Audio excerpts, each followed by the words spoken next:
Hello beautiful soul, I hope आप सब अच्छे होंगे, स्वस्थ होंगे, मस्त होंगे। आज की आपकी जो रीडिंग है वो हम करने वाले हैं कि आपके अंदर क्या अच्छाई रही है और क्या बुराई रही है ना।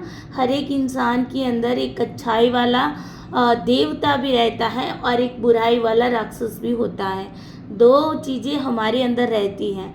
तो आज हम इसी टॉपिक पे रीडिंग करने जा रहे हैं, ठीक है। तो टैरट बाय आरती 222 में आप सभी का हार्दिक स्वागत करती हूँ। चलिए यूनिवर्स से प्रे कर लीजिए कि आपकी जो भी सही सही अच्छाई है और जो भी आपकी बुराई है वो इस रीडिंग में आपके सामने आए, ठीक है। तो यहाँ पर हमने 3 पाइल लिए हैं, तो 3 पाइल में से आपको किसी एक पाइल को चूज़ करना है और उसी पाइल में आपकी जो रीडिंग है उसी को आपको देखना है, ठीक है।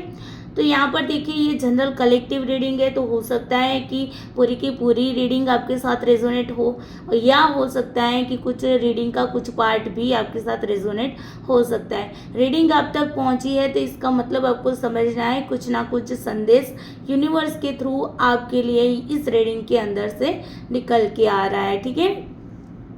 दूसरी चीज़ यहाँ पर यह है कि मैं यहाँ पर किसी भी जेंडर को स्पेसिफाई नहीं कर रही हूँ, यानी कि ये जो रीडिंग है वो male, female, transgender, married, unmarried, love relationship में है, चाहे कोई भी पर्सन है, हर एक पर्सन के लिए ये रीडिंग की जा रही है। टाइमलेस रीडिंग है, यानी कि आपके सामने जब भी आएगी तब से आपके साथ रेजोनेट करेगी, ठीक है। और चौथी बात यह है कि यहाँ पर मैं किसी भी जोडिएक साइन को स्पेसिफाई नहीं कर रही हूँ, यानी कि सभी जोडिएक साइन वालों के लिए ये रीडिंग है। बहुत ही इंटरेस्टिंग रीडिंग रहने वाली है। मुझे भी बहुत ही पॉजिटिविटी फील हो रही है और हैप्पी फील हो रहा है, बिकॉज मैं ना एक ऐसे टॉपिक पे बात करने जा रहा हूँ जिस टॉपिक पे शायद ही यूट्यूब पे किसी ने रीडिंग की होगी, ठीक है। तो आप लोगों को पता है कि मैं बहुत ज़्यादा वो रिलेशन, टूटे रिलेशन के बारे में रीडिंग नहीं करती हूँ, मैं पॉजिटिव चीज़ों के बारे में ही रीडिंग करती हूँ। तो आज की ये रीडिंग भी आप लोगों के लिए पॉजिटिव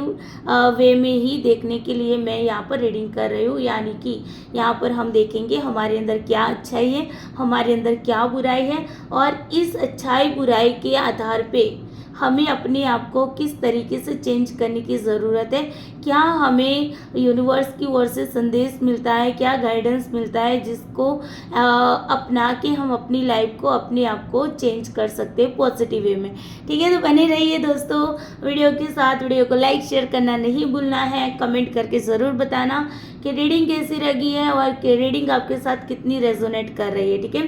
ये ज़रूर बताया करिए और वीडियो को लाइक शेयर ज़रूर करिए ताकि आपकी और मेरी जो एनर्जी है वो एक्सचेंज होती रहे, ताकि आपका और मेरा कर्मा ना बंधे, ठीक है। तो कर्मा में आप सब बिलीव करते हैं, मैं भी बिलीव करती हूँ, तो प्लीज़ कर्मा के हिसाब से ही वीडियो को लाइक शेयर कर दीजिए। अगर वीडियो को लाइक शेयर नहीं करना है तो कोई बात नहीं, कमेंट में यूनिवर्स को थैंक यू ज़रूर बोलना है, ठीक है। चलिए तो फिर रीडिंग को स्टार्ट करते हैं। ले लीजिए भगवान का नाम, आपके देवी देवताओं का नाम, आपके इष्ट देव का नाम, आपके यूनिवर्स का नाम।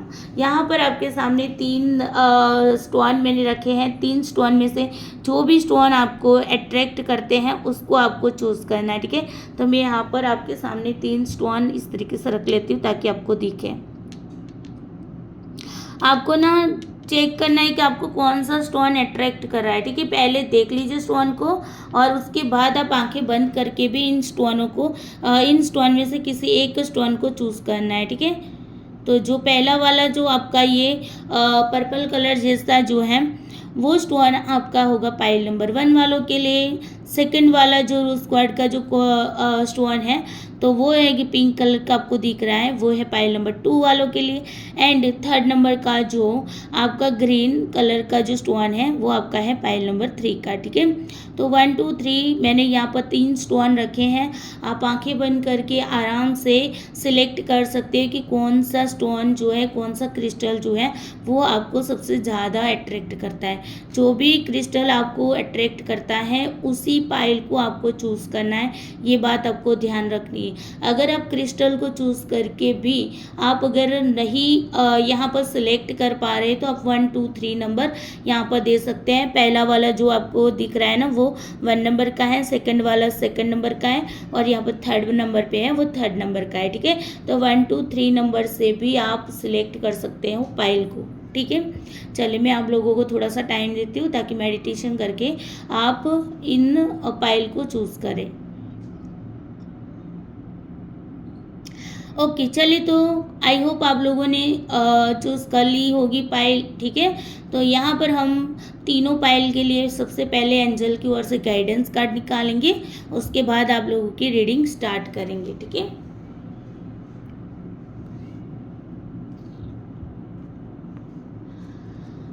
Please universe, angel, divine energy, भगवान भोलेनाथ, माता पार्वती, प्लीज़ हेल्प करिए माता पार्वती कि मेरे जो भी ये व्यूअर्स हैं जो इस रीडिंग को देख रहे हैं, तो उनके लिए पाइल नंबर 1 जिन्होंने चूज़ किया है, तो उनके लिए एंजल की ओर से क्या गाइडेंस है, प्लीज़ हेल्प करें एंजल, माता पार्वती हेल्प करें। पाइल नंबर 1 के लिए एंजल की ओर से क्या गाइडेंस है, ठीक है। चलें, ये पाइल नंबर 1 का गाइडेंस कार्ड निकल के आ गया, ठीक है। पाइल नंबर 2 के लिए क्या गाइडेंस है एंजल बताइए, माता पार्वती बताइए। पाइल नंबर 2 वालों के लिए क्या गाइडेंस है, प्लीज़ बताइए, ठीक है। पाइल नंबर 3 वालों के लिए क्या गाइडेंस है, माता पार्वती प्लीज़ बताइए, एंजल बताइए। पाइल नंबर 3 जिन्होंने चूज़ किया है उनके लिए क्या गाइडेंस है, प्लीज़ हेल्प करिए। चलिए, तो यहाँ पर मैंने तीनों पाइल के गाइडेंस कार्ड निकाल लिए हैं। हम अब एक एक पाइल की रीडिंग करेंगे, ठीक है। अभी हम फर्स्ट पाइल वालों की रीडिंग कर रहे हैं, तब तक पाइल नंबर 2 और पाइल नंबर 3 वाले जो भी हैं उनको क्या करना है, वेट करना है, ठीक है। चलिए, तो सबसे पहले हम बात करेंगे पाइल नंबर 1 वालों की।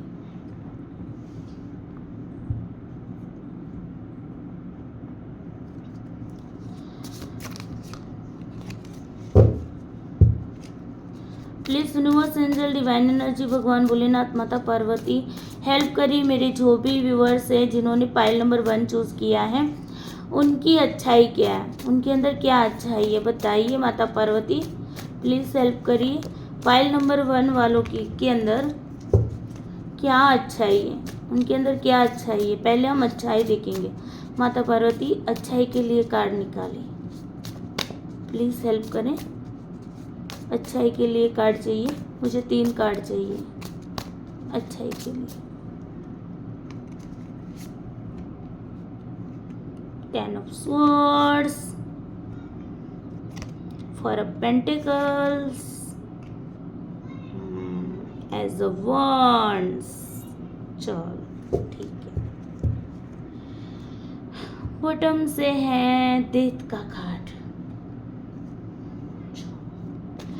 प्लीज़ माता पार्वती मुझे बताइए कि मेरे जो भी व्यूअर्स हैं जिन्होंने पाइल नंबर 1 चूज़ किया है उनके अंदर क्या बुराई है, माता पार्वती हेल्प करिए। बुराई क्या है इनके अंदर, प्लीज़ हेल्प करिए, क्या बुराई है।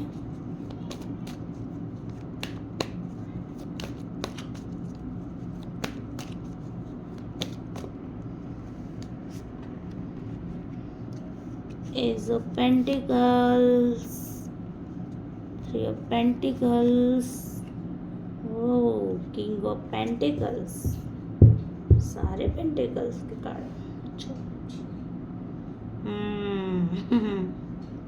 7 of Swords। चलिए, तो यहाँ पर हम कार्ड को एक्सप्लेन करने जा रहे हैं, ठीक है, कि आपके अंदर क्या अच्छाई है और क्या बुराई है, ठीक है ना।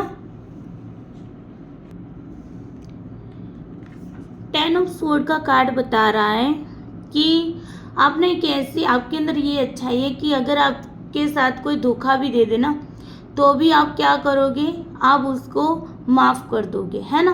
और आप ना उसमें भी पॉजिटिव बातें सोचोगे, ना कि नेगेटिव बातें। अगर किसी ने धोखा दे दिया, आपके पीठ पीछे वार भी कर दिया है, फिर भी आप ना मतलब कि इतने अच्छे दिल, नेक दिल इंसान है कि आप ना लोगों के पास बदला लेने की भावना नहीं रखते हो, ठीक है। उनको माफ़ कर देते हो, चलो हो गई गलती उससे तो माफ़ कर देते हो, है ना। तो ये एक अच्छाई आपके अंदर है। हो सकता है ये अच्छाई के रूप में आपके अंदर ये भी हो कि आपको ना एक आप ना लोगों की केयर भी बहुत ज़्यादा करते हो। अब ये केयर करने का या कहीं पर भी जॉब प्लेस पे या कहीं पर भी कोई भी चीज़ है ना, तो वहाँ पर ना आप उस पे ज़्यादा फोकस करते हो, बिकॉज़ क्योंकि आपको लगता है कि कहीं न कहीं कुछ चीज़ें खो ना दूँ मैं, है ना? आपको एक डर सा महसूस होता है कि कहीं ये चीज़ मेरे से खो ना जाए, है ना? मेरे से दूर ना हो जाए, मैं असफल ना हो जाऊँ। तो एक ऐसा डर आपके अंदर रहता है जिसकी वज़ह से आप लोगों की केयर करते हैं, बहुत ज़्यादा फोकस भी करते हैं, स्टेबल इंसान हैं। हाँ, आपके अंदर ये अच्छाई भी हो सकती है कि आपको ना सच झूठ का पता तुरंत चल जाता है कि सामने वाला इंसान जो है वो आपसे झूठ बोल रहा है या सच बोल रहा है, वो आप तुरंत पकड़ पाते हो। आपको समझ आ जाता है कि यस, ये पर्सन ना मेरे साथ झूठ बोल रहा है, ये मेरे साथ गलत हो रहा है ना? तो सही झूठ का जो नाप-तोल करने का जो तरीका होता है ना, वो आपके अंदर है। ये भी एक आपके अंदर की अच्छाई है। आपके अंदर जज़्बा तो भर-भर के है भाई, है ना? कुछ भी काम करना है तो बहुत ही जुनून आपके अंदर है। कहते हैं ना कि अगर जुनून नहीं होता है ना हमारे अंदर, तो हम अपनी लाइफ में कभी सक्सेस नहीं होते, है ना? तो जुनून आपके अंदर भर-भर के, अगर आपके साथ कोई भी ऐसी घटना भी घटित हो जाती है जो बुरी होती है, फिर भी आप फिर से दोबारा से खड़े होते हैं। वो होता है ना, एक छोटा-सा बच्चा है, वो चलना सीखता है तो बार-बार गिरता है, बार-बार उठता है, लेकिन चलना सीख कर ही रहता है। तो ये वाली कंडीशन आपके साथ है, ये वाली सिचुएशन आपके साथ है कि आप ना बार-बार गिरते हैं, लेकिन फिर भी आपके अंदर का जो जज़्बा है, जो जोश है ना आपके अंदर का, वो जोश आपको एक एनर्जी है आपके अंदर, फायर एनर्जी है जो आपको उठाती है और आप फिर से दोबारा से चलना स्टार्ट कर देते हो। ऐसे ही नहीं कि गम में ही पड़े रहते हो देवदास बन के, ठीक है ना? आप उठ जाते हो, अपने आप को स्ट्रॉन्ग बनाते हो और आगे बढ़ जाते हो। तो ये भी आपके अंदर एक अच्छाई, ये अच्छाई इसलिए क्योंकि इंसान को ना अपने पास्ट में कभी भी पड़े नहीं रहना चाहिए।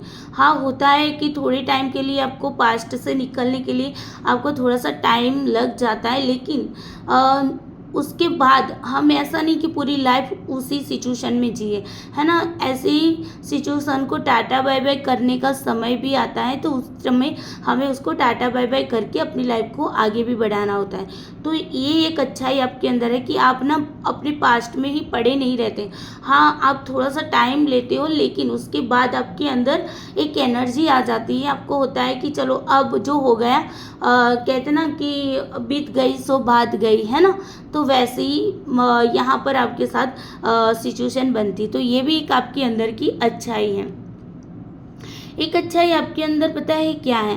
एक अच्छाई आपके अंदर ये है कि आप अपने आप को चेंज करने की बहुत ही कोशिश करते हैं। अलग-अलग तरीके से आप अपने आप को चेंज करने की कोशिश करते हैं, अपनी लाइफ को चेंज करने की कोशिश करते हैं, है ना? ऐसा नहीं है कि जो भी चीज़ें पास्ट में पड़ी थी उसी में पास्ट में रहते हो। आप ना कुछ नया क्रिएट करने का भी सोचते हो, कुछ नया करने का भी सोच लेते हो, ठीक है? अपनी लाइफ में आगे बढ़ने का भी आपके अंदर एक कहते हैं ना, एक एबिलिटी है आपके अंदर कि भाई चलो अब आगे बढ़ जाना है, तो आप ना पड़े नहीं रहते, ठीक है? जैसे ही आपके सामने कोई ऐसी बुरी सिचुएशन आती है, तो उस सिचुएशन का जैसे ही अंत होता है, वैसे ही आप नई शुरुआत भी कर लेते हो। एक एनर्जी जो आपके साथ होती है, जिसकी वजह से आप क्या करते हो, आप आगे बढ़ जाते हो। तो ये भी आपके अंदर की अच्छाई है। तो ये आपके पाइल नंबर 1 के लिए अच्छाई के कार्ड्स निकल के आए, तो हो सकता है बहुत सारे लोगों के साथ ये रेजोनेट करे कि आपके अंदर, देखो आपके अंदर क्या अच्छाई है क्या बुराई है वो आपको सबसे ज़्यादा पता होता है ना, लेकिन फिर भी मैं यहाँ पर कार्ड के अकॉर्डिंग बता रही हूँ कि आपके अंदर ना पॉजिटिविटी बहुत ज़्यादा है। आप अपने आप पर ना नेगेटिविटी को इतना हावी नहीं होने देते। अगर नेगेटिविटी भी आती है ना, तो आप अपने आप को बहुत ज़्यादा पॉजिटिव कर लेते हो, ठीक है?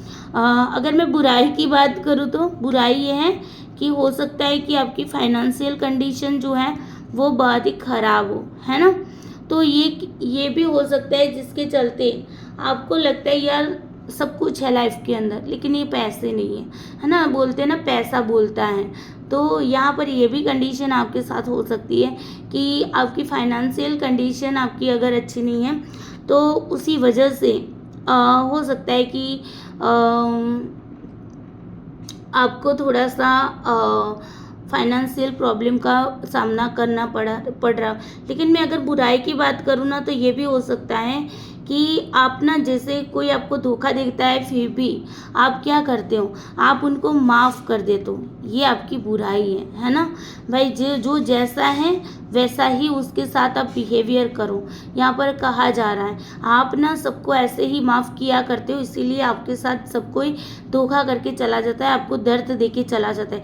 आप ना अपने आप को, जो भी लोग दर्द देते ना, उनको पाने की आपके अंदर तलब रहती है। आप उनको ना मतलब अपना ही मानते हो और माफ़ करते जाते हो।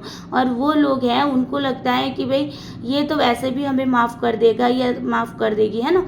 इसी वजह से वो लोग आपको ज़्यादा से ज़्यादा दर्द देते हैं। उनको ना आपको दर्द देने में बहुत ज़्यादा मज़ा आता है भाई, सिंपल सी बात बोलूँ तो। और यही आपकी बुराई है कि आप ना बुरे लोगों को भी आप अच्छे मान के उनको माफ़ कर देते हो। भाई बुरे के साथ बुरा ही होना चाहिए, ठीक है ना। उनको यूनिवर्स के हवाले कर दो, बुरे लोग हैं, और उनसे ना आपको मतलब कट कर देना चाहिए रिलेशनशिप। सच बताओ तो अगर फैमिली मेम्बर्स हैं तो बहुत ज़्यादा दिल की बातें शेयर मत किया करो, अपनी पर्सनल बातें भी शेयर मत किया करें, ठीक है ना, क्योंकि वो लोग आपका फ़ायदा उठा रहे हैं। तो यहाँ पर ये आपकी बुराई है कि आप ना लोगों को जल्दी माफ़ कर देते हो। जो भी आपके साथ बुरा करता है उनको माफ़ कर देते हैं, तो यही आपकी बुराई है, ठीक है। हो सकता है आपके अंदर एक और भी बुराई हो कि भाई आप ना लोगों के साथ बहुत ज़्यादा कम्युनिकेशन करते हो, ठीक है। यहाँ पर ये भी है कि लोगों के साथ जितना आप क्या करते हो, कम्युनिकेशन करते ना, उतना ही सारी चीज़ें बिगड़ जाती हैं, ठीक है। तो यहाँ पर ये भी आपकी बुराई है कि आपको ना आपके अंदर की ये बैड हैबिट बोल सकते हैं, बुराई नहीं बोलेंगे, बैड हैबिट थोड़ा सा अच्छा लगेगा, है ना वर्ड। तो बैड हैबिट है आपके अंदर कि भाई आप ना सबके साथ अपने दिल की बातें शेयर मत किया करो, ठीक है। यही बता रहा है कि भाई जिनके साथ थोड़ा सा एक स्टेटस मेंटेन करने की ज़रूरत होती है ना, वहाँ पर एक स्टेटस मेंटेन करके रखो भाई, ठीक है। सबको अपना दोस्त मान के आप वो सारी बातें मत बताइए। हो सकता है कि आपके पीठ पीछे बगावत हो जाए, आपके पीठ पीछे आपकी ही बुराई की जाए, है ना। तो यहाँ पर आपको ध्यान रखना है, ये आपकी बैड हैबिट है कि आप सबके सामने खुल के बात कर लेते हो। तो आपको सबके सामने खुल के बात नहीं करना है। जो भी ट्रस्टेबल पर्सन होते हैं उनके साथ ही करिए। आपको लगता है कि हाँ ये पर्सन है, वो मेरे हित के लिए सोच रहा है, मेरे बारे में सोच रहा है, मेरा बुरा नहीं चाह रहा, उनसे बात करें, ठीक है। हो सकता है आपके अंदर एक बुराई ये भी हो भाई कि आप अपने आप को बहुत ज़्यादा नेगेटिव कर लेते हो, है ना। आपके पास सब कुछ है लेकिन फिर भी आप अपने आप को बहुत ज़्यादा क्या कर लेते हो, नेगेटिव कर लेते हो। आप ना कभी कभी डोमिनेंट नेचर में भी आ जाते हो। कभी कभी आपको ये भी हो सकता है कि आपका ईगो, है ना, आपका ईगो ही आपको आपके सारे काम खराब कर देता हूँ।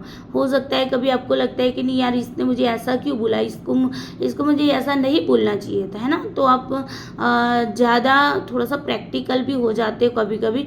तो ये भी आपके अंदर की बैड हैबिट है। तो आपको अपने आप को खुद को नेगेटिव नहीं करना है, ये बात ध्यान रखिए, ठीक है। जिद्दी इंसान भी हो सकते हैं, जिद भी आपकी यहाँ पर बैड हैबिट हो सकती है। आप जो ठान लेते हैं उसको करना ही करना है, ये जज्बा होना चाहिए कि जो ठान लेते हैं उसे करके ही रहना है।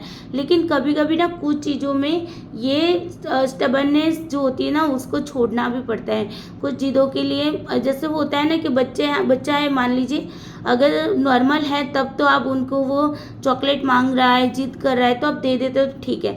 लेकिन जिस दिन वो बीमार होता है और वहाँ पर वो जिद करके बैठता है कि नहीं मम्मी मुझे तो यही चाहिए, मुझे तो यही चॉकलेट खानी है। अब बीमार है तो आप उसको, डॉक्टर ने मना किया है, फिर भी आप उसको चॉकलेट खिलाओगे? नहीं खिलाओगे ना। तो ऐसी स्टबर्ननेस जो है वो अच्छी नहीं होती है ना। कभी कभी ऐसी जिद भी अच्छी नहीं होती है। हाँ, अपने गोल तक पहुंचना है, अगर अच्छा है गोल तो फिर आप जिद्दी बनो, ठीक है। लेकिन हर एक चीज़ में जिद्दी मत बनो, ठीक है ना। कुछ चीज़ें यूनिवर्स पे छोड़ दीजिए, सभी में जिद्दी मत बनिए। कभी कभी हमारा ईगो, हमारा जिद्दीपन हमें क्या करता है, सबसे दूर लेके चला जाता है। तो यहाँ पर ध्यान रखना है आपको, ठीक है। ये जिद्दीपन भी आपकी एक बुराई हो सकती है, बैड हैबिट हो सकती है। हो सकता है आप चीटिंग करते हो, लोगों से झूठ भी बोलते हो, है ना। कभी कभी ये भी हो सकता है कि आपको डर लगता है कि अगर मैं इनसे सच बोलूँगा या बोलूँगी तो ये मुझे छोड़ के चला जाएगा, ये मुझे नौकरी से निकाल देगा, या ये हो जाएगा वो हो जाएगा जो भी है, ठीक है ना, या वो मुझसे आगे निकल जाएगा स्टडी में, या मैं इससे पीछे निकल जाऊंगी स्टडी में, या मेरी इमेज जो है वो ख़राब हो जाएगी, तो उसके चलते आप झूठ भी बोल रहे हैं, ठीक है। ये भी आपकी एक बैड हैबिट हो सकती है। या हो सकता है आप किसी से चीट भी करते, या हो सकता है कि आपका इरादा नहीं होता है किसी से चीट करने का, किसी से झूठ बोलने का, लेकिन सिचुएशन ऐसी आ जाती है जहाँ पर आपको झूठ बोलना पड़ता है ना, तो मत करिए। अगर आप चीटिंग कर रहे हैं किसी के साथ, अगर आप किसी से झूठ बोल रहे हैं तो ये काम मत करिए, ठीक है। हो सकता है आप अपने आप से ही झूठ बोल रहे हो, ठीक है ना, खुद से भी हम कभी कभी झूठ बोलते हैं, तो ऐसा भी मत करिए। अगर आप अपने आप से भी झूठ बोलते हो कभी कभी, अपने होता है ना, कभी कभी हम लोगों के सामने हंसते हैं लेकिन अंदर तो दर्द भरा होता है, तो ऐसी हालत में हम लोगों से क्या बताते हैं कि हाँ भाई मैं तो हैप्पी हूँ, है ना। तो ऐसे इमोशंस भी आपको शो नहीं करना है। अगर दुखी है तो दुखी ही रहिए, ठीक है। आपको लोगों के लिए हंसने की ज़रूरत नहीं, खुद को हंसाओ। खुद को, अगर खुद तकलीफ में हो ना तो खुद को तकलीफ से बाहर निकालो, लोगों के बारे में मत सोचो, ठीक है। ये भी आपकी एक बैड हैबिट है कि आप ना खुद के ही सामने, दूसरों के सामने खुद को अच्छा बताने के लिए आप खुद को ही दुखी करते हो, दूसरों के सामने खुश रहते हो। तो अगर ये बैड हैबिट आपके अंदर है तो इसको भी आपको निकालना है, ठीक है।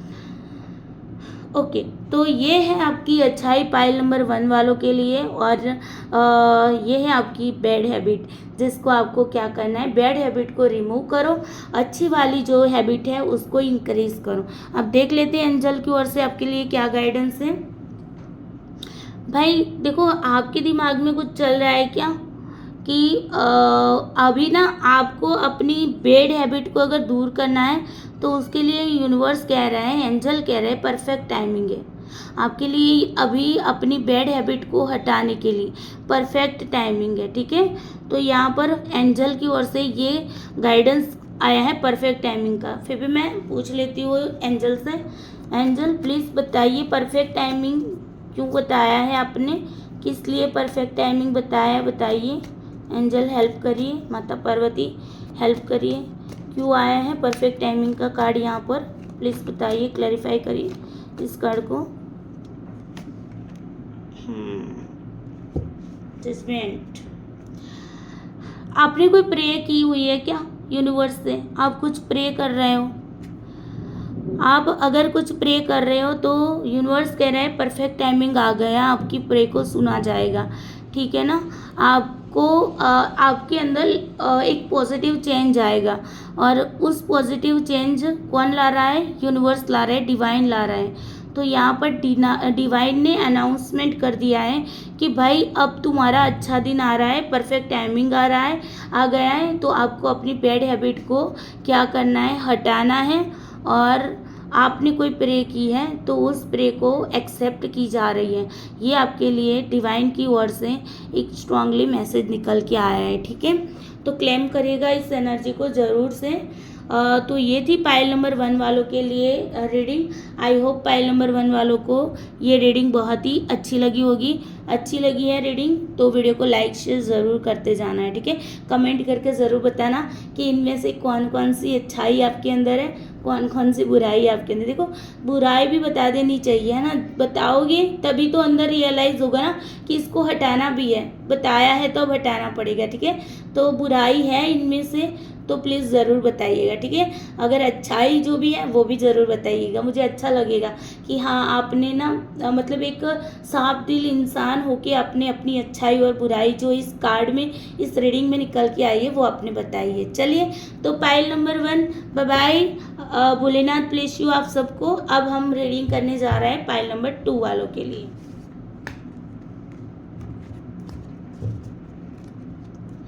चलिए, पाइल नंबर 2 वाले आप रेडी रहिए, आपके लिए यहाँ पर रीडिंग की जा रही है। Please universe angel divine energy, भगवान भोलेनाथ, माता पार्वती हेल्प करिए, माता पार्वती प्लीज़ हेल्प करिए, मुझे बताइए पाइल नंबर 2 वालों के लिए उनकी क्या अच्छाई है, प्लीज़ मुझे बताइए। पाइल नंबर 2 वालों की क्या अच्छा है ये बताइए माता पार्वती, मुझे 3 कार्ड बताइए प्लीज़। माता पार्वती हेल्प करिए।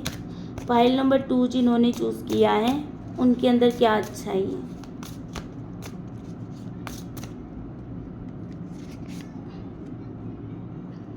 Nine of swords, the fool, the hermit.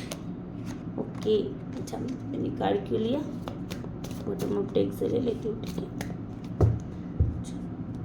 क्या आया है बॉटम ऑफ डेक से, मैजिशियन। वाह, बहुत ही ब्यूटीफुल एनर्जी निकल के आई है भाई पाइल नंबर 2 वालों के लिए। चलिए अब बैड हैबिट क्या है हम उसको भी देख लेते हैं। अरे अरे अरे, इतने सारे कार्ड, इतनी सारी बैड हैबिट है।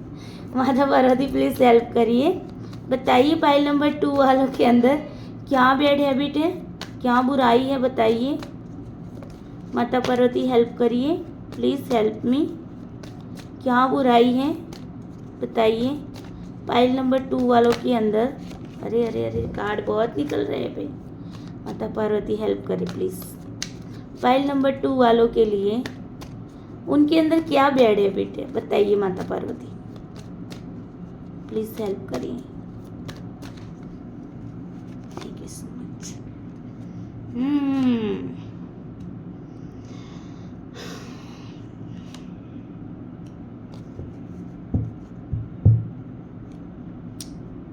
चलिए ओके, यहाँ पर हम एंजल के कार्ड को भी ले लेते हैं, ठीक है, फाइल नंबर 2 के। चलो फिर करते हैं रीडिंग को स्टार्ट। 9 ऑफ सोर्ड्स कह रहा है दोस्तों कि आपके अंदर ये अच्छाई है कि आप ना अपनी फैमिली को हैप्पी रखने के लिए आप खुद भी अंदर से अगर दुखी भी होते ना तो अपने फैमिली को नहीं बताते हैं, ठीक है। चाहे कहीं पर वो फैमिली हो, रिलेशनशिप में आप चाहे किसी और के साथ हो, कहीं पर भी हो, या जॉब प्लेस पे हो, कहीं पर भी अगर हेल्थ भी ख़राब है तो आप लोगों को नहीं बताते कि आपकी हेल्थ ख़राब है, ठीक है। स्टडी में भी लॉस हो रहा है तो भी आप नहीं बताते कि आप अंदर से टूटे जा रहे हैं, अंदर से आप इतना टूट चुके हैं कि मतलब कि आपको किसी के सपोर्ट की ज़रूरत भी है। आप किसी से शेयर नहीं करते हो भाई अपने दुख को, क्या सही है। ये आपकी मतलब एक अच्छाई भी हम इसको मान सकते हैं, बुराई भी मान सकते हैं, लेकिन अच्छाई क्या कार्ड निकल के आए तो अच्छाई ये है कि आप अपने लोगों को हैप्पी रखने के लिए खुद को भी दुखी कर लेते हो, ठीक है ना। लोगों के बारे में बहुत ज़्यादा सोचते हो, एक अच्छाई है आपके अंदर कि आप ना मुसीबतों का उनके लिए ना मुसीबतों से भी लड़ लेते हो, तूफानों के सामने भी लड़ लेते हो अपने लोगों के लिए। आपको लगता है ये मेरा अपना है, चाहे वो फिर आपका खून का रिश्ता हो या ना हो, लेकिन अगर आपको लगता है दिल से आप जिनसे जुड़े हैं उनके लिए आप अपनी जान भी दे देते हो। अपनी जान भी दे देने के लिए दे देते हो नहीं कह सकते आप अपनी जान भी देने के लिए रेडी रहते हो, ठीक है। ये एक आपकी अच्छाई है।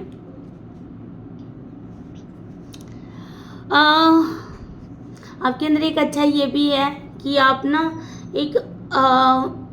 एक नई शुरुआत करना है ना तो आप रिस्क टेकर पर्सन हो, मतलब रिस्क ले लेते हो।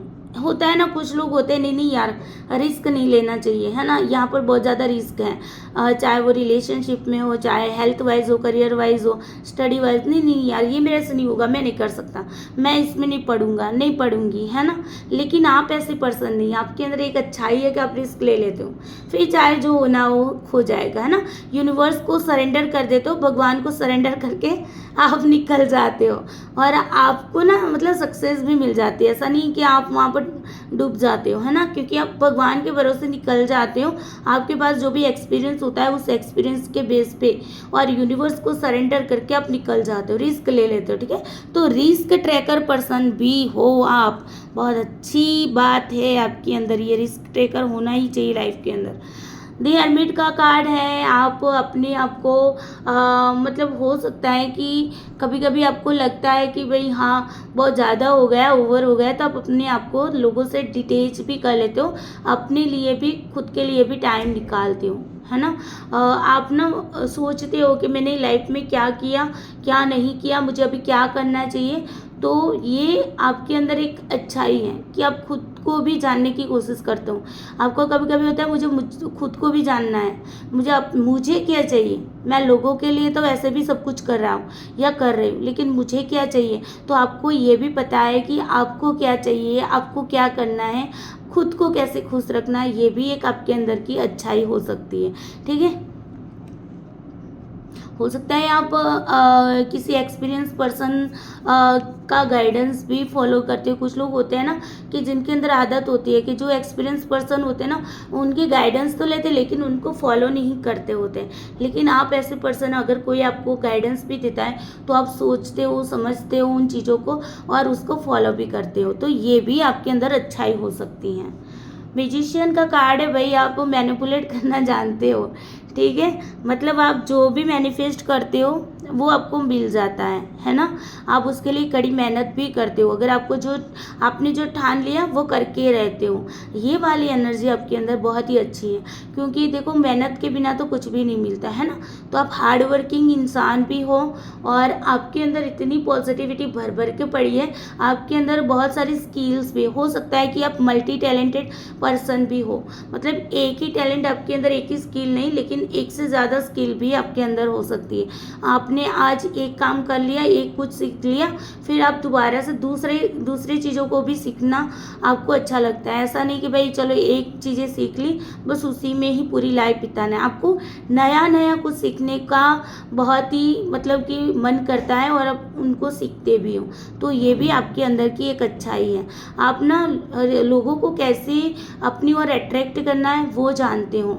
आपको पता है कि लोगों के साथ कैसे बात करनी है, कैसे पेश आना है, कैसे उनके साथ बिहेवियर करना है, वो भी आप अच्छे से जानते हो। ठीक है, तो ये मैजिशियन वाली एनर्जी आपके अंदर है, बहुत ही ब्यूटीफुल एनर्जी निकल के आई है आपके लिए। ठीक है, अब बुरी बात बोलो तो बुरी बात यह है भाई कि आपके अंदर हो सकता है कि आप ना अपनी मतलब अपनी बोलते ना, कुछ लोग होते हैं कि अपने दिल की डिक्शनरी में कुछ ही लोगों को आने देते हैं, बहुत सारे लोगों को इन्वॉल्व नहीं करते हैं। जहाँ आपको लगता है कि हाँ मुझे इन्हीं पर्सन को अपनी लाइफ के अंदर आने देना है, उन्हीं को आने देते हैं। अपनी लाइफ की जो, अपने दिल की जो डिक्शनरी होती है ना, कुछ लोग बनाते हैं गुड लिस्ट की डिक्शनरी बनाते हैं, जहाँ पर क्या होता है अच्छे अच्छे लोगों को ही आप इन्वॉल्व करते हो। ठीक है, बाकी लोगों के साथ रिश्ता रखते हो ज़रूर, लेकिन उनसे इतना मतलब लगाव नहीं रखते, इतना दिल से रिश्ता नहीं जोड़ते हो। ठीक है, तो ये आपके अंदर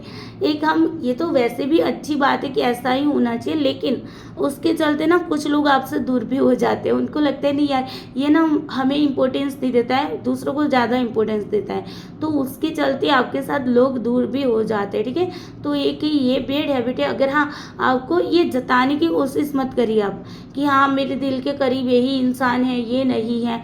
ठीक है सबको ही है। अगर जो है दिल में है, जो दिमाग में है, तो उनको शो मत करिए। ठीक है, अगर आप ये शो कर रहे हैं तो ये गलत कर रहे हैं। ठीक है, और दूसरी चीज़ ये भी है कि हो सकता है कि आप बहुत ही इमोशनल पर्सन हो, कि जहाँ पर भी मतलब अपनी इमोशंस जहाँ पर मतलब क्या बोलते हैं कि अपने इमोशंस को शेयर कर लेते हो तो बहुत ज़्यादा शेयर कर लेते हो, तो थोड़ा सा प्रैक्टिकल भी होइए। ठीक है, ये बहुत ज़्यादा इमोशनल होना भी अच्छी बात नहीं है, ये कलयुग है। ठीक है, तो कलयुग में बहुत ज़्यादा इमोशनल नहीं होना चाहिए, थोड़ा सा प्रैक्टिकल चल के भी आपको चलना चाहिए, बैलेंस बना के चलना चाहिए। ठीक है, तो ये भी आपके अंदर हो सकता है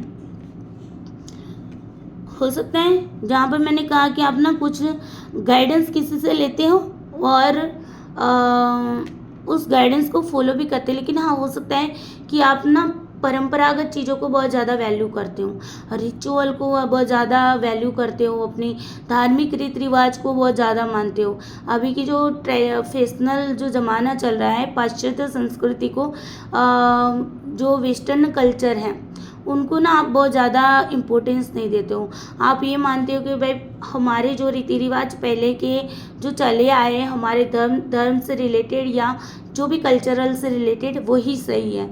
तो आप ना हो सकते हैं कि पुराने ख्यालों को एक्सेप्ट करने वाले लोग हो सकते हैं। जैसे कि होता है ना कि लोग जैसे जैसे चेंजिंग आता है लाइफ के अंदर, बदलाव आता है दुनिया में, वैसे वैसे अपने आप को ढालते रहते हैं और वैसे वैसे अपने आप को चेंज करते रहते हैं। लेकिन आप ऐसे पर्सन नहीं हो, आप ना पुराने ख्यालों को ही एक्सेप्ट करते हो।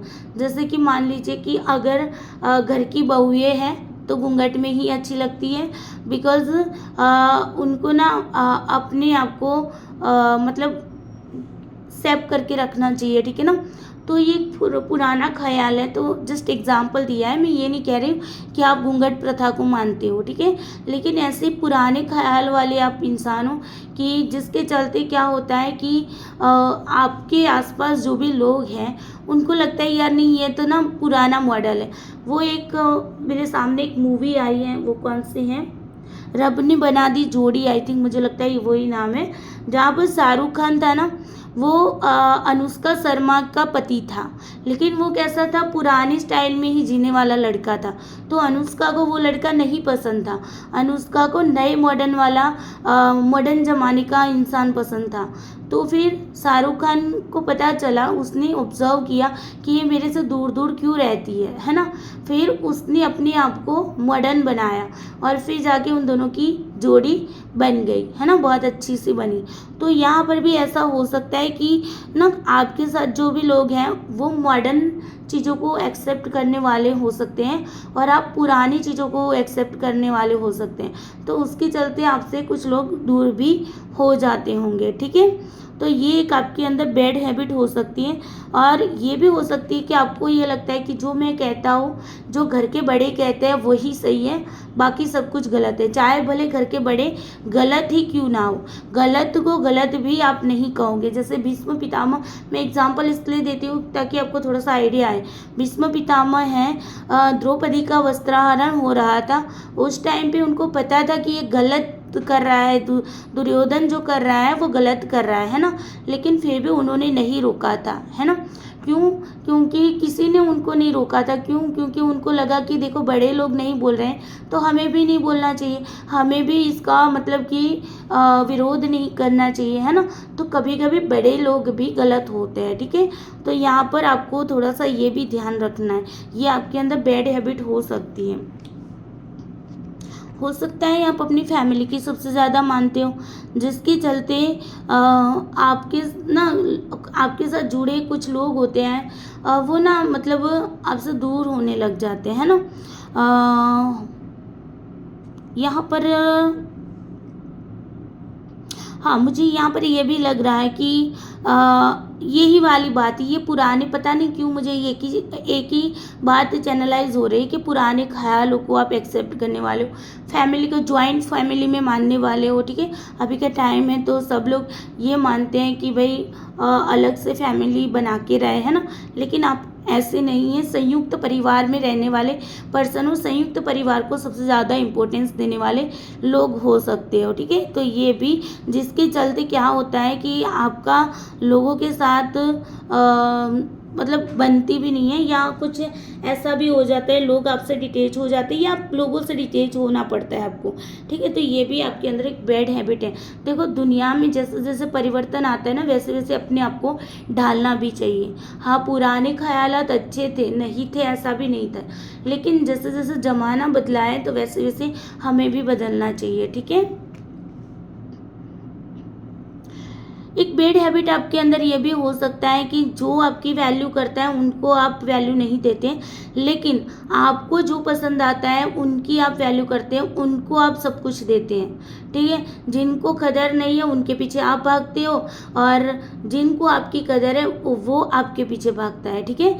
तो ये वाली कंडीशन हो सकती है, जो आपकी कदर नहीं करता है उनके पीछे आप भागते हो, जिनकी कदर आप नहीं कर रहे वो आपके पीछे भागता है, ठीक है। तो ये भी आपकी बैड हैबिट है कि भाई देखो, जिनको जितनी ज़रूरत है, जो आपको आपकी वैल्यू करता है उन्हीं की आप वैल्यू करें, ना कि जो आपको देता है उसी को आप दीजिए, ठीक है ना। इक्वल गिवन टेकन होना चाहिए। आप किसी से ले रहे हो तो जिनसे ले रहे हो उनको दीजिए, जिनको कदर है उनको दीजिए। होता है ना कि आप लोगों के लिए सब कुछ कर लेते हो, लेकिन लोगों को आपकी वैल्यू नहीं होती है, लोग आपकी वैल्यू नहीं करते हैं, बिकॉज आप ऐसे लोगों को दे रहे हैं जिनको आप डिजर्व ही नहीं करते हैं, जो आपकी वैल्यू ही नहीं करते हैं ना, तो आपको यहाँ पर करना क्या चाहिए, जो आपकी वैल्यू करते हैं, जो सीरियसली आपसे लॉयल पर्सन है, उनके साथ आप ना अपनी जो भी चीज़ें शेयर करते हो वो उनके साथ शेयर करिए, ठीक है। चाहे वो पैसा हो, चाहे वो कुछ भी हो, लव हो, इमोशंस हो, कुछ भी हो सकता है, ठीक है। तो ये भी आपकी एक बैड हैबिट है कि भाई जो आपकी वैल्यू नहीं करता है आप उनकी वैल्यू करते हैं, और जो आपकी वैल्यू करता है उनकी आप वैल्यू नहीं करते हैं। तो हो सकता है ये भी बैड हैबिट आपके अंदर हो सकती है, ठीक है। तो इसको हटाइए। चलिए अब हम देख लेते हैं कि यूनिवर्स की ओर से, एंजल की ओर से क्या गाइडेंस है।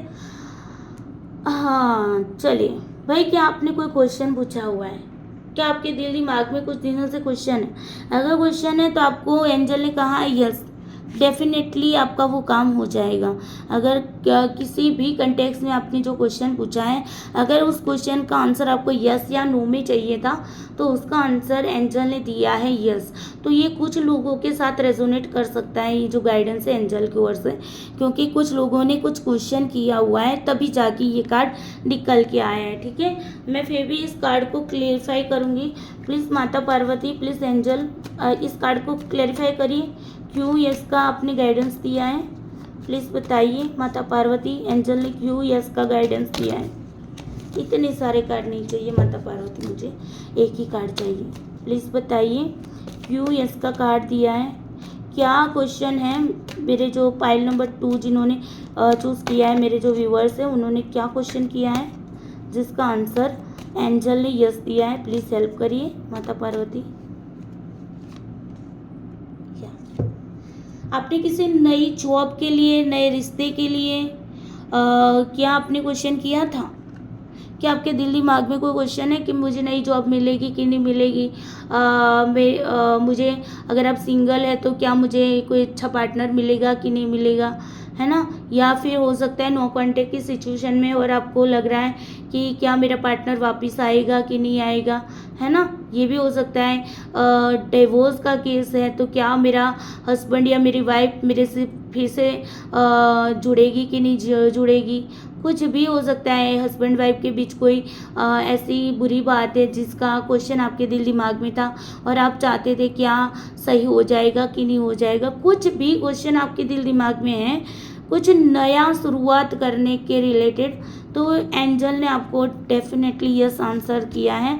और वो भी देखो बॉटम ऑफ डेक से आया है 8 ऑफ वंड्स, यानी बहुत ही तेज़ी से आपकी वो विश पूरी होने वाली है, ठीक है। तो क्लेम करिएगा इस एनर्जी को ज़रूर से। चलिए, तो ये थी पाइल नंबर 2 वालों के लिए रीडिंग। आई होप आप लोगों को रीडिंग अच्छी लगी होगी। रीडिंग अच्छी लगी है तो वीडियो को लाइक शेयर करके एनर्जी एक्सचेंज ज़रूर करके जाना, ताकि आपके और मेरे कर्मा ना बंधे, ठीक है ना।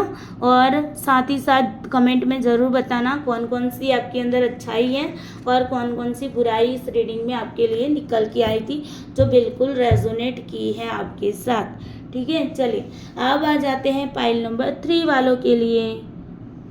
चलिए पाइल नंबर 3 आप लोग रेडी रहिए, यूनिवर्स से प्रे कर लीजिए कि आपके लिए क्या निकल के आता है, आपके अंदर क्या अच्छाई है क्या बुराई है ना, और क्या गाइडेंस निकल के आता है उसके बारे में देखेंगे।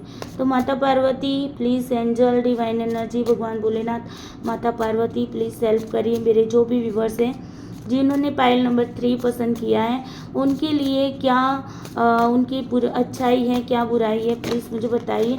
पहले अच्छाई बताइए इस डेक से, प्लीज़ माता पार्वती हेल्प करिए। पाइल नंबर 3 वालों के अंदर क्या अच्छाई है प्लीज़ बताइए, 3 कार्ड दीजिएगा, प्लीज़ हेल्प करिएगा माता पार्वती। पाइल नंबर 3 वालों के अंदर कौन सी अच्छाई है? 10 of pentacles, 7 of pentacles, 2 of wands। अच्छा मैंने 4 कार्ड निकाली, चलो कोई ना, मैंने 4 कार्ड निकाली है। वैसे मुझे 3 ही कार्ड चाहिए था, मैंने 4 निकाली है, ठीक है। इसको हम बॉटम ऑफ डेक से रख देंगे, ठीक है। चलिए नाइट ऑफ wands का कार्ड है और नीचे भी देखो नाइट ऑफ कप्स का कार्ड है, तो सो डोंट वरी, ठीक है। प्लीज़ माता पार्वती बताइए कि मेरे जो भी व्यूवर्स हैं जिन्होंने पाइल नंबर 3 पसंद किया था, उनके अंदर कौन सी बैड हैबिट है, कौन सी बुराई है उनके अंदर, बताइए माता पार्वती, हेल्प करिए। फाइल नंबर 3 वालों के अंदर कौन सी बैड हैबिट है, कौन सी बुराई है।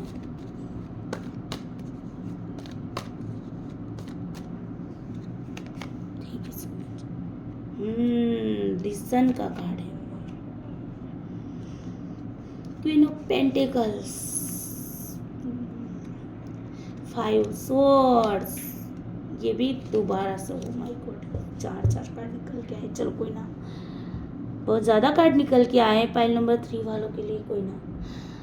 3 ऑफ वॉन्ड्स का कार्ड है और यहाँ पर 7 ऑफ कप्स का कार्ड है। वाह, क्या बात है, 7 ऑफ कप्स, 7 ऑफ पेंटिकल्स। चलिए, 10 ऑफ पेंटिकल्स का कार्ड है, मीन्स के यहाँ पर क्या है कि आपके अंदर एक अच्छाई कि आप अपनी फैमिली के बारे में बहुत ज़्यादा सोचते हो। फैमिली आपके लिए बहुत ही इम्पोर्टेंस होती है। कुछ भी बात होती है तो आप अपनी फैमिली की राय ज़रूर लेते हो, अपनी फैमिली से डिस्कस करते हो और फैमिली का आपको सपोर्ट मिलता है, जो क्योंकि आप फैमिली से बहुत ज़्यादा जुड़े हुए इंसान हो, तो इसी वजह से हो सकता है कि घर में आप अपनी फैमिली के लाडले पर्सन भी हो सकते हैं या लाडली पर्सन भी हो सकते हो, ठीक है ना, लाडले बेटे या लाडली बेटी भी हो सकते हो, ठीक है। क्योंकि आपके अंदर ना अब होता है ना, घर में लाडला बेटा या बेटी कौन होता है पता है, जो ज़्यादा बोलता है ना वो होता है मेरे अकॉर्डिंग तो हो सकता है कि आप अपने घर में बहुत ज़्यादा बोलते हो या आप ना सबकी केयर करते हो या सबके साथ मिलजुल के रहते हो ना, तो यही मिलजुल कर रहने का जो अंदाज है ना वो आपकी बहुत ही अच्छा ही है, ठीक है।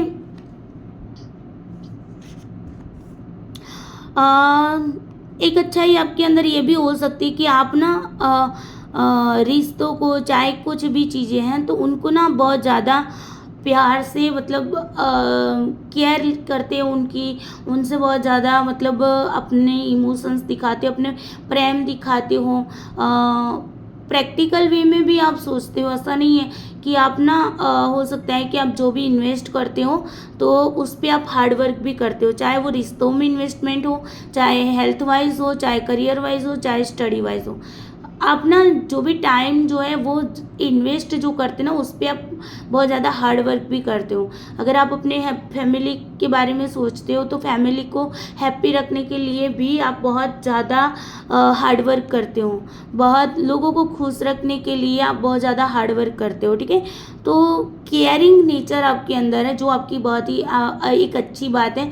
केयरिंग, लविंग एनर्जी है कि आप लोगों को बहुत ज़्यादा लव करते हो, केयर देते हो, है ना। रिश्ता अगर निभाते हो तो बहुत ही अच्छी तरीके से निभाते हो, हर एक को खुश रखना जानते हो, तो ये आपके अंदर अच्छाई है।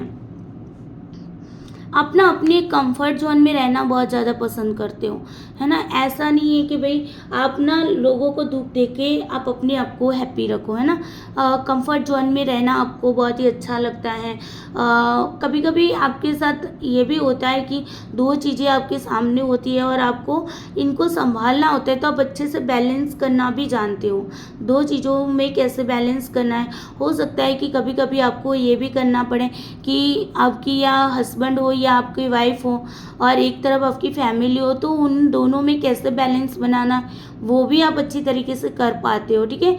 अपनी कंफर्ट जोन में रह के आप बैलेंस भी बनाते हो, ठीक है। तो ये भी आपकी एक दुनिया को देखने का आपके अंदर एक बहुत अच्छा नज़रिया है, इमोशनल पर्सन हो आप, तो इसीलिए यहाँ पर मैं आपको यही कहूँगी कि आप ना एक ऐसे इंसान हो जिनसे जुड़ने के लिए लोग मतलब उनको लगता है कि हाँ ये ना, कुछ लोग होते हैं ना जो जिनके पास बैठने का मन होता है, चाहे 2 घंटे 4 घंटे 12 घंटे उनके साथ बैठो ना तो भी आपको बोर फील नहीं होता है। तो एक ऐसे आपकी पर्सनालिटी हो सकती है जो आपकी अच्छाई है, ठीक है। तो आप बैलेंस बना के चलते हो रिश्तों में, चाहे कहीं पर भी हो, जॉब में हो, कहीं पर भी बैलेंस बना के आप चलने का एक जुनून आपके अंदर रहा है, ठीक है। हो सकता है आप ज़्यादा प्रैक्टिकल इंसान भी हो, है ना। आप दिल से तो सोचते हो लेकिन ज़्यादा दिमाग से भी सोचते हो, क्योंकि इतना इमोशनल नहीं हो जाते कि भाई चलो कि हर एक को। कभी कभी क्या होता है पता है, बहुत ज़्यादा इमोशनल हो जाते हैं ना तो हम खुद को ही बहुत ज़्यादा दुखी कर लेते हैं। लेकिन यहाँ पर आपको पता है कहाँ हमें दुखी होना है, कहाँ हमें अपने आप को हैप्पी रखना है, कहाँ लोगों को हैप्पी रखना है, कहाँ उनसे बात करनी है, कैसे बात करनी है, सारी चीज़ें आप प्रैक्टिकल वे में सोचते हो। इमोशंस तो है ही लेकिन प्रैक्टिकल भी है, दोनों बैलेंस बना के चलते हो, प्रैक्टिकल भी सोचते हो, इमोशनल भी सोचते हो। ठीक है, नाइट ऑफ वंड्स का कार्ड है तो यहाँ पर हो सकता है कि आपके अंदर आप ना अपने गोल की ओर बहुत ज़्यादा फोकस भी रहते हो। आपको जो करना होता है वो आप बहुत ही पेशेंस के साथ, बहुत ही हार्डवर्क के साथ काम करते हो, चाहे वो रिश्तों में हो, चाहे वो आपके करियर में हो, फाइनेंशियल हो, हेल्थ वाइज हो या स्टडी वाइज हो, बहुत फोकस दे के आप काम करते हो। ये आपके अंदर एक अच्छी बात है, क्योंकि हर एक इंसान को फोकस करके ही, किसी चीज़ पे फोकस करके अगर आप काम करोगे तो आपके लिए बहुत ही अच्छा होगा, है ना। प्लानिंग बना के आप चलते हो, ऐसा नहीं कि बिना प्लानिंग के चलो निकल पड़ते, ऐसे नहीं निकलते हो, है ना। आप बहुत प्लानिंग के साथ निकलते हो और आपके अंदर वो एनर्जी भरी हुई है कि आप ना अपने गोल पे फोकस रहते हो, चाहे वो गोल कुछ भी हो सकता है लाइफ का। ठीक है ना, तो फोकस पर्सन हो आप, ये भी आपकी अच्छाई है। बुराई देख लेते क्या है। बुराई है कि आपके अंदर का एक छोटा सा बच्चा है, कहते हैं ना दिल तो बच्चा है, तो वो दिल तो बच्चा है ना, उस बच्चे की आप नहीं सुन रहे भाई। क्यों नहीं सुन रहे, ये आपकी बुराई है ना। आप लोगों को खुश करना जानते हो, आप लोगों के साथ बैलेंस बना के चलना चाहते हो, लेकिन आपके अंदर का जो छोटा सा एक बच्चा है जिसको आप दिल कहते हो, उस दिल की आप बहुत कम सुनते हो। ठीक है, तो ये भी आपकी बुराई है, बैड हैबिट कह सकती हो। ठीक है ना, हो सकता है आप बहुत ज़्यादा केयरिंग नेचर वाले पर्सन हो, है ना। आप बहुत ज़्यादा एक, आपके अंदर फेमिनाइन एनर्जी बहुत ज़्यादा है। फेमिनाइन एनर्जी का मतलब ये नहीं कि आप लड़की हो, लड़के भी हैं, लेकिन आपके अंदर ना कुछ लोग होते हैं ना बहुत ज़्यादा तुरंत रो लेते हैं, लड़के होने के बावजूद भी वो रो लेते हैं, है ना, मतलब छोटी छोटी बातों पे रो लेते हैं। तो फेमिनाइन एनर्जी आपके अंदर, एक मदर की एनर्जी आपके अंदर, कि आप ना चीज़ों को बहुत ज़्यादा इमोशनली भी कभी कभी ले लेते हो, और केयरिंग नेचर आपके अंदर है। मदरली नेचर का मतलब ये नहीं कि बस रोना धोना, ऐसा नहीं है। यहाँ पर केयरिंग नेचर, जैसे माँ एक बेटे की या बेटे की किस तरीके से केयर लेती है, वैसे आप केयरिंग नेचर वाले हो। ठीक है, तो यहाँ पर ये भी आपकी बहुत ज़्यादा केयर करना भी अच्छा नहीं रहता है। ठीक है ना, बहुत ज़्यादा केयर करोगे तो भी आपकी मतलब कोई वैल्यू नहीं करेगा। तो यहाँ पर ये भी आपकी एक बैड हैबिट हो सकती है।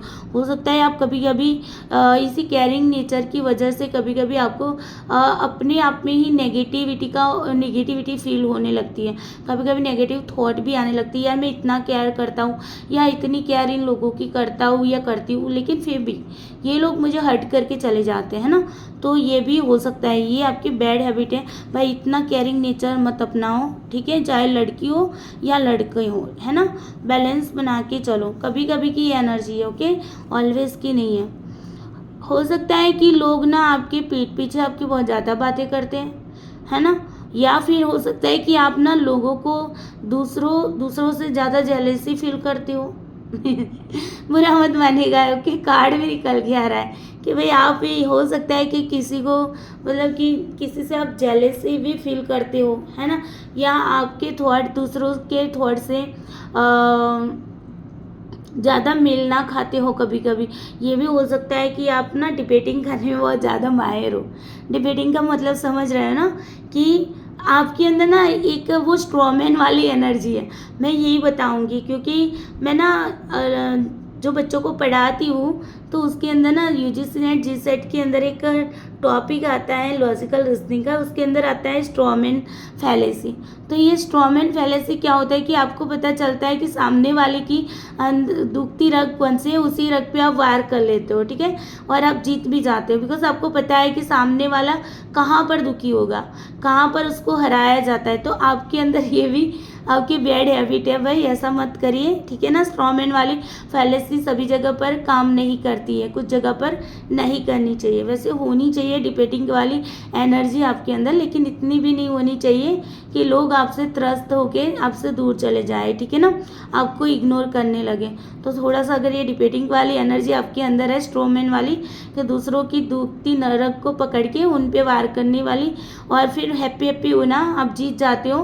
किसी को बातों में होता है ना, कुछ लोग ऐसे होते हैं कि बातों में पहुंचने नहीं देते हैं ना, जीत ही जाते हैं। अब मेरी ही बात करो, मैं और मेरा भाई जो है ना, हम दोनों अगर किसी बात पर डिबेट करने लग जाते हैं ना, तो मेरा भाई मुझे कभी भी जीतने नहीं देता। वो इतना मतलब डिबेटिंग एनर्जी वाला इंसान है, स्ट्रॉमैन वाला, कि वो ना मेरी बात को काट ही देता है, कहीं से भी वीकनेस उसको पता चल जाती। तो वैसे ही इंसान है आप, इसी वजह से कभी कभी आपको इग्नोर भी किया जाता है। तो ऐसी अगर बैड हैबिट है तो भाई कम कर दीजिए, ठीक है ना, बुरा मत मानिएगा। जो कार्ड बोल रहे हैं वही कुछ लोगों के साथ ही रेजोनेट कर सकते हो, कि मैं ये नहीं कहती कि हर एक लोगों के साथ हो सकता है। आप कंफ्यूजन में भी बहुत ज़्यादा रहते हो इसी वजह से, ठीक है, कि ये लोग मुझे इग्नोर क्यों कर रहे हैं, लेकिन इग्नोर का रीज़न आपको नहीं पता चलता। आप सिंपली बात कर रहे होते हैं और सामने वाले को बुरा लग जाता है और वो ना आपको इग्नोर करने लग जाता है, ये भी हो सकता है, ठीक है।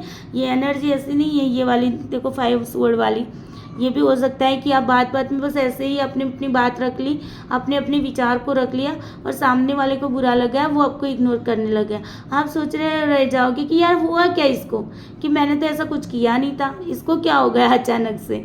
तो ये इसी वजह से हुआ है, ठीक है, क्योंकि आपकी कुछ बातें ऐसी है जो इसको ऐसा लगा, इसको सामने वाले को ऐसा फील कराता है कि भाई ये ना मेरी वैल्यू नहीं करता, ये मुझे हराना चाहता है और वो हैप्पी होता है मुझे हर्ट करके। तो आपका इरादा, इंटेंशन ऐसा नहीं होता है किसी को हर्ट करने का, लेकिन सामने वाले को ऐसा मिसअंडरस्टैंडिंग हो जाती। तो ये भी आपके अंदर बैड हैबिट हो सकती है। बैड हैबिट ये भी है कि आप ना एक साथ बहुत ज़्यादा मतलब कि बातों को सोचते हो, मुझे ये भी करना है, वो भी करना है, वो भी करना है, मुझे ये भी चाहिए, वो भी चाहिए, वो भी चाहिए, वाइफ भी चाहिए, फैमिली भी चाहिए, बच्चे भी चाहिए, समाज भी चाहिए, है ना, ये जॉब भी चाहिए, ये जॉब भी चाहिए, वो जॉब भी चाहिए, ये एग्ज़ाम भी क्लियर करनी, वो एग्ज़ाम भी क्लियर करनी। एक साथ सारी चीज़ों को लेकर चलने की जो आपकी हैबिट है ना, वो बहुत ही गलत है। एक एक करके आप सारी चीज़ों पे फोकस करिए। एक साथ सभी चीज़ों पे फोकस करोगे तो फिर कुछ नहीं हासिल होगा ना, फिर सोचते ही रह जाओगे। तो यहाँ पर आपको ये, अगर आपके अंदर हैबिट है एक साथ बहुत सारे काम करने की, आपको हैबिट है और आप कर भी नहीं पाते, बस सोचते ही रहते हो और कर नहीं पाते हो, तो आपको वैसी हैबिट को कम करना है, ठीक है। कन्फ्यूज़न में मत रहिए, कन्फ्यूज़न में बहुत ज़्यादा रहते हो, ये भी बैड हैबिट है आपके अंदर, ज़्यादा कन्फ्यूज़न में मत रहा करो। चलिए देखते हैं कि एंजल की ओर से क्या गाइडेंस है। द सिचुएशन विल इम्प्रूव, भाई सिचुएशन इम्प्रूवमेंट होगी। अगर आपके लाइफ के अंदर कुछ ऐसा अभी चल रहा है कि जिसके चलते आपको लगता है कि यार मेरी सिचुएशन ठीक ही नहीं हो रही है, तो एंजल कह रहा है टेंशन मत लो, सिचुएशन इम्प्रूवमेंट होगी, ठीक है ना, सिचुएशन में इम्प्रूवमेंट आएगा, सिचुएशन बदलेगी, टेंशन मत लीजिए। अगर कुछ बुरा दौर भी चल रहा है ना, तो आपके लिए कुछ अच्छा दौर भी आएगा। चलिए मैं इसको थोड़ा सा क्लैरिफाई कर लेती हूँ। प्लीज़ माता पार्वती बताइए एंजल ने द सिचुएशन विल इम्प्रूव का कार्ड क्यों दिया है। प्लीज़ माता पार्वती हेल्प करिए, एंजल ने द सिचुएशन विल इम्प्रूव का कार्ड क्यों बताया है। क्लैरिफाई करिए इस कार्ड को माता पार्वती, प्लीज़ क्लैरिफाई करिए।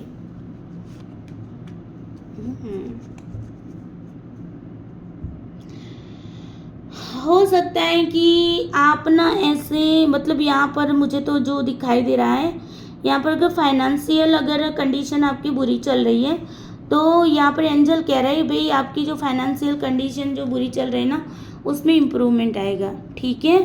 आपको करना क्या है, जो आपकी वैल्यू करता है उसकी वैल्यू करें, जो आपकी वैल्यू नहीं करता है उसकी वैल्यू मत करिए, ठीक है ना। जो वैल्यू करता है उसको दीजिए, उसका सपोर्ट लीजिए, जो वैल्यू नहीं कर रहा है उनकी हेल्प मत लीजिए, ठीक है। सिचुएशन इम्प्रूवमेंट होगी। अगर फाइनेंशियल कंडीशन में, मतलब फाइनेंशियल में आप फंसे हुए हैं, तो सिचुएशन ठीक हो जाएगी। एंजल की ओर से ये स्पेसिफिक लोगों के लिए कुछ मतलब क्या गाइडेंस हो सकता है। और दूसरे लोगों की अगर मैं बात करूं, तो अगर रिलेशनशिप में कुछ गड़बड़ी चल रही है तो प्लीज़ अपनी रिलेशनशिप में देखिए कि आप किसको क्या दे रहे हैं, ठीक है, और फिर सोच विचार करें तो आपकी यहाँ पर सिचुएशन जो है वो इम्प्रूवमेंट ज़रूर होगी, ठीक है ना। तो यहाँ पर यही कार्ड आपका बैलेंस बना के चलने की यहाँ पर बात की गई है। बैलेंस बना के वैसे भी चल रहा है, लेकिन आपको थोड़ा सा ये देखना है कि आप जहाँ इन्वेस्टमेंट कर रहे हैं क्या वो सही जगह है कि नहीं, चाहे वो लव है, चाहे वो इमोशंस हैं, चाहे वो फाइनेंस हैं, चाहे कुछ भी है, ठीक है ना। जहाँ पर भी एफर्ट डाल रहे हैं क्या वो जगह एफर्ट डालने के लायक है कि नहीं, उसको आपको यहाँ पर देखना है, ठीक है। तो ओवरऑल आपके लिए ये एनर्जी निकल के आई है, एनर्जी को क्लेम ज़रूर करिएगा और आई होप आपके साथ ये रीडिंग रेजोनेट की होगी। पाइल नंबर 3 वालों के साथ क्या क्या चीज़ें रेजोनेट की है प्लीज़ बताइएगा। आपके अंदर इनमें से कौन सी अच्छाई है, कौन सी बैड हैबिट है, वो ज़रूर बताइएगा, ठीक है, कमेंट करके ज़रूर बताइएगा और यूनिवर्स को कमेंट में थैंक यू भी बोलिएगा। वीडियो को लाइक शेयर करके हमारी एनर्जी को एक्सचेंज करिएगा ताकि क्या हो भाई, हमारे कर्मा आपके और मेरे एक दूसरे से ना जुड़े, ठीक है। चलिए आई होप रीडिंग को यहाँ पर हम समाप्त करते हैं। रीडिंग आप लोगों को अच्छी लगी होगी। चलिए bye bye, take care you, Bholenath bless you सबको।